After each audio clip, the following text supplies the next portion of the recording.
irmãos, entramos hoje no capítulo 12 do livro do profeta Daniel, no Velho Testamento da Bíblia Sagrada. Nesse tempo, se levantará Miguel, o grande príncipe e defensor dos filhos do teu povo, e haverá tempo de angústia desde que houve nação até aquele tempo. Mas naquele tempo será salvo o teu povo, todo aquele que for achado inscrito no livro. Muitos dos que dormem no pó da terra ressuscitarão, uns para a vida eterna, outros para a vergonha e horror eterno. Os que forem sábios, portanto, resplandecerão como o fulgor do firmamento, e os que a muitos conduzirem à justiça brilharão como as estrelas, sempre e eternamente. Tu, porém, Daniel, encerra as palavras e sela o livro até o tempo do fim. Muitos os esquadrinharão e o saber se multiplicará. Então eu, Daniel, olhei, e eis que estavam em pé outros dois, um de uma banda do rio, o outro da outra banda. Um deles disse ao homem vestido de linho, que estava sobre as águas do rio: quando se cumprirão estas maravilhas? Ouvi o homem vestido de linho, que estava sobre as águas do rio, quando levantou a mão direita e a esquerda ao céu e jurou por aquele que vive eternamente que tudo isso aconteceria depois de um tempo, 2 tempos e metade de um tempo. Quando se acabar a destruição do poder do povo santo, todas estas coisas se cumprirão. Eu ouvi, mas não entendi. Então eu disse: meu senhor, qual será o fim destas coisas?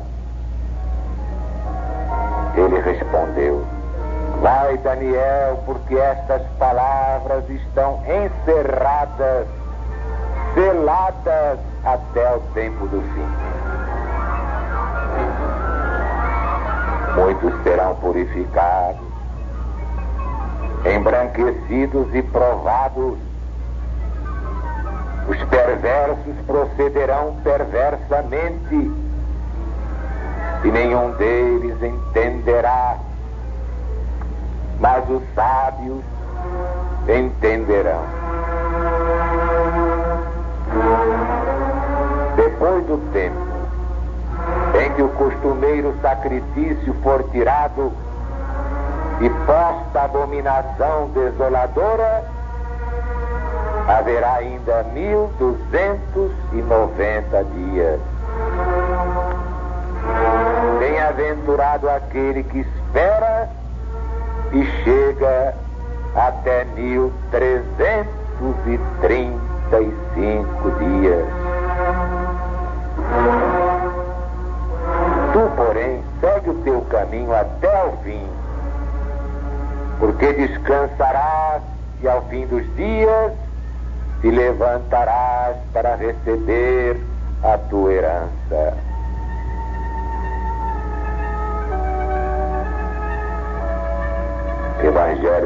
Jesus, segundo São Mateus, capítulo 24, versículo 15.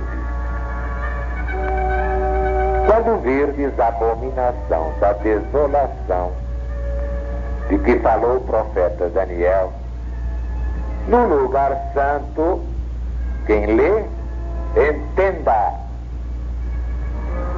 E no versículo 44 do mesmo capítulo: por isso, ficai bem apercebidos, porque a hora em que não cuidais, voltará o Cristo de Deus. Evangelho de Jesus, segundo São Marcos, versículos 13 e 14. Quando, pois, virdes o abominável da desolação, situado onde não deve estar, quem lê, entenda o que está escrito no livro do profeta Daniel.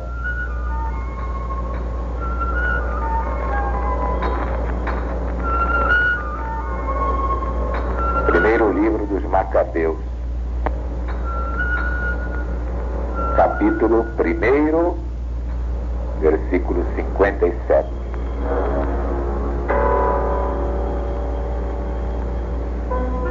No dia 15 do mês de Casleu, no ano 145, o rei Antíoco mandou colocar o abominável ídolo da desolação sobre o altar de Deus.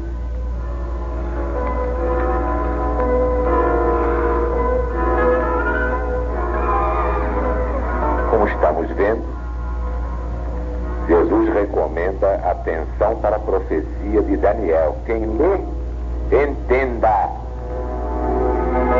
Vejamos então o versículo 27 do capítulo 9 de Daniel, na tradução do padre Matos Soares. E estará no templo a abominação da desolação, e a desolação permanecerá até a consumação e até ao fim do mundo. Qual o sentido da profecia? Escreveu Isaac Newton. A significação é que a gente de um príncipe que há de vir destruirá o santuário, abolindo o culto diário do verdadeiro Deus e espalhando sobre toda a região um exército de deuses falsos, e estabelecendo seu culto e domínio, causará a desolação dos judeus até ser preenchida a época dos gentios.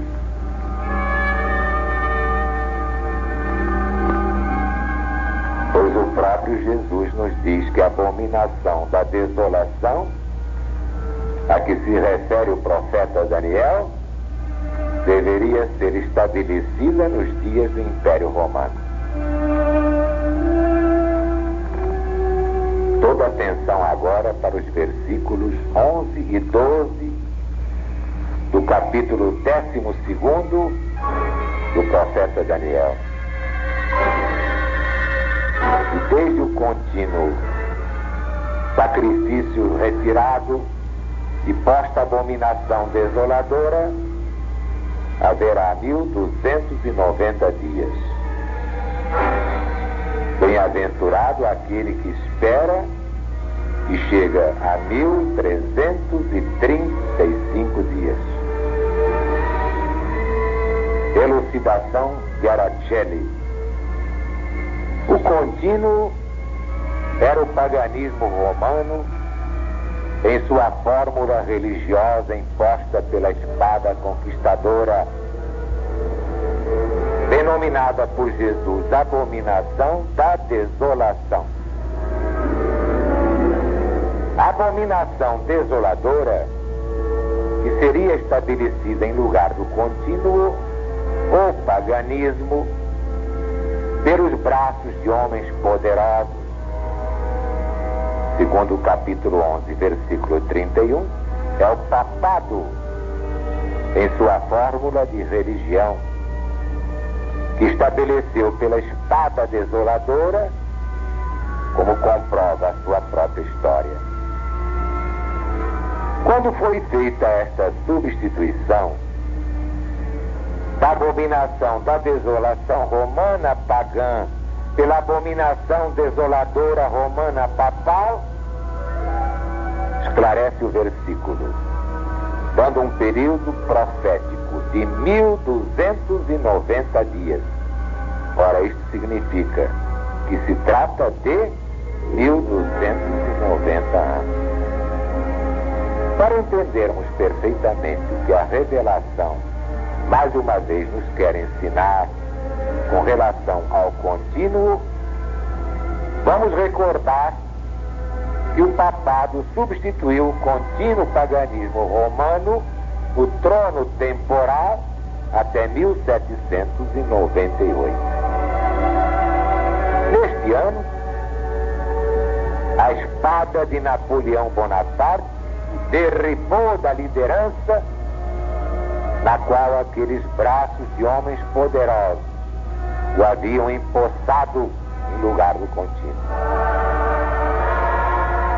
Por conseguinte, o período de 1290 dias, que são profeticamente outros tantos anos de supremacia papal, encontrou seu fim em 1798.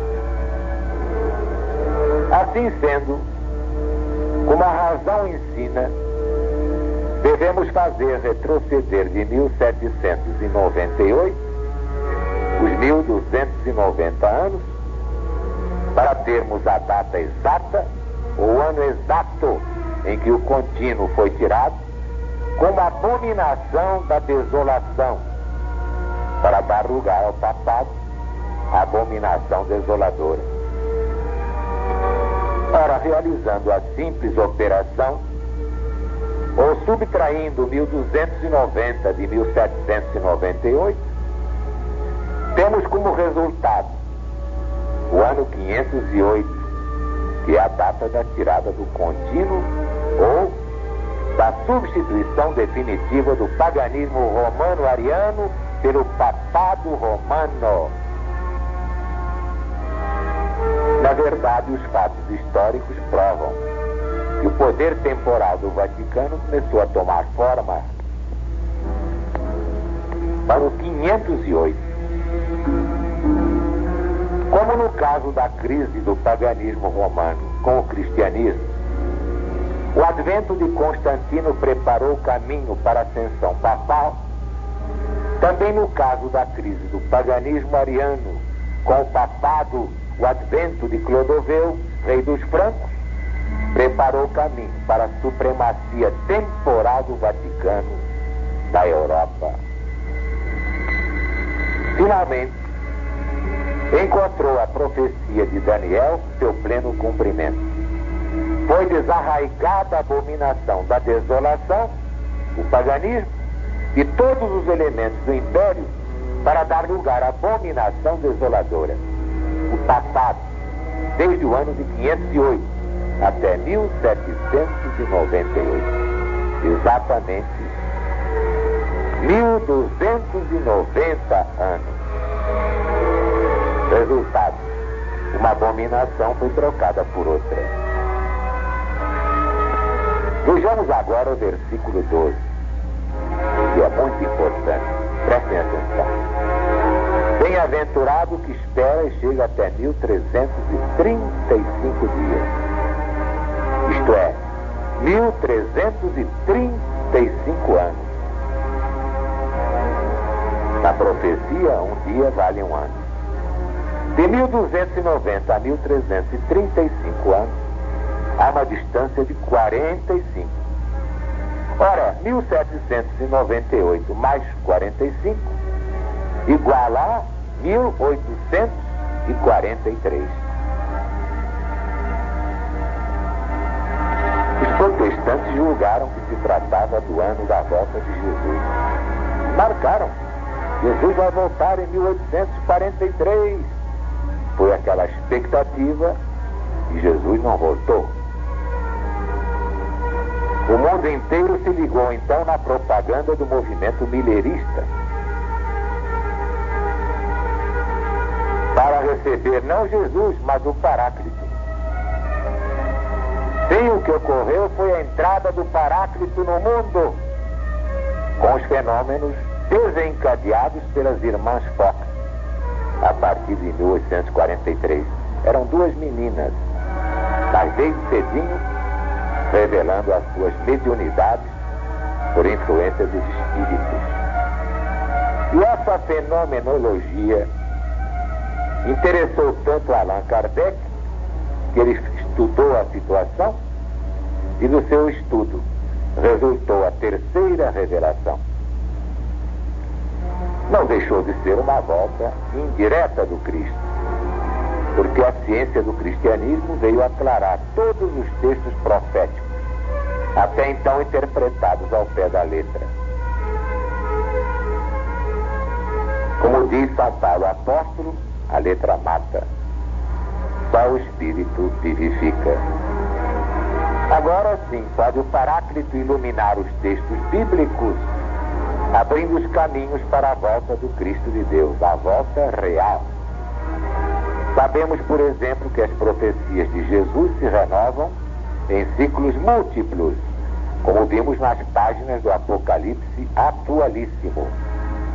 E é por isso que se renova a abominação da desolação, assim descrita no capítulo 24 do Evangelho segundo São Mateus.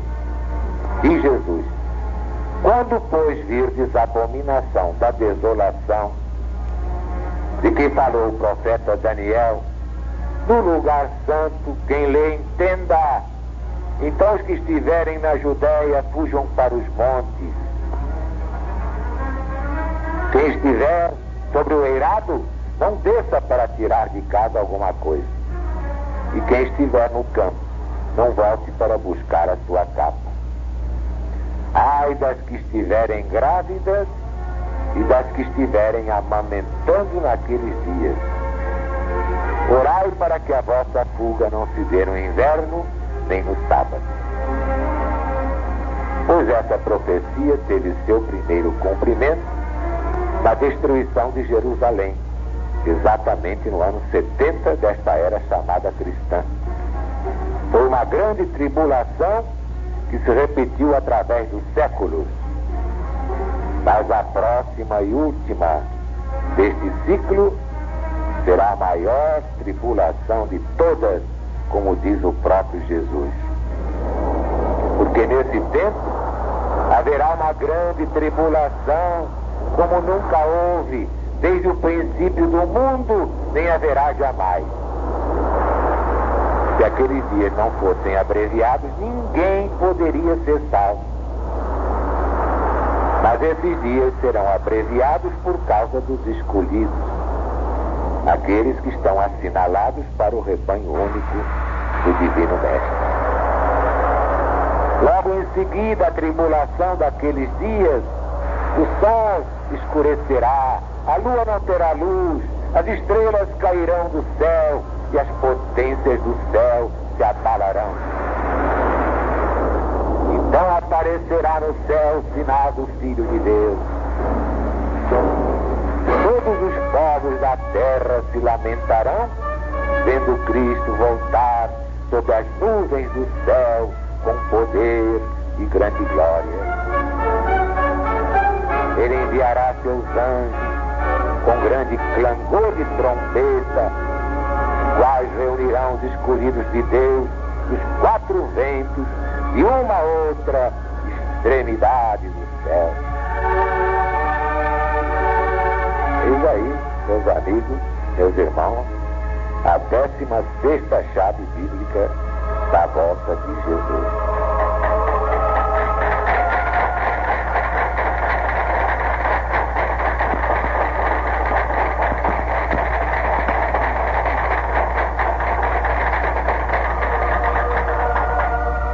diante disso, como diz o Apocalipse, vamos repetir. Ora vem, Senhor Jesus. Deus está presente.